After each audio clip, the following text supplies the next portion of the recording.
আমাদের মাঝে আলোচনা করবেন দিকপাল হোমিওপ্যাথিক চিকিৎসক, বিশুদ্ধ হোমিওপ্যাথিক চর্চার প্রশিক্ষক ডাক্তার অমরনাথ চক্রবর্তী স্যার।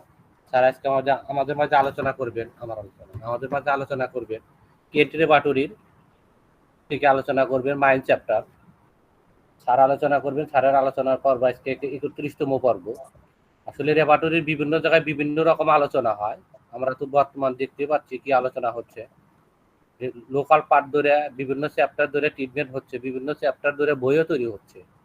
মানে মানুষকে মানে কিভাবে ভুল বোঝানো হচ্ছে যে আসলে এখানে প্যালিয়েশন অপারেশন কিভাবে হয়, তারা যদি বুঝতো তাহলে তারা কখনো ওই শুধু চ্যাপ্টার এক একটা চ্যাপ্টারকে ভাগ করে এক একটা বই তৈরি করতো না। এই বইয়ের মূল ব্যাপার কিন্তু এইটাই, কিন্তু সেগুলা দিয়ে কি হয়, কখনো হবে না। সেখানে যদি মানুষটা না থাকে, শুধু তার একটা অঙ্গকে বাদ ট্রিটমেন্ট করলে কি অবস্থা হয়।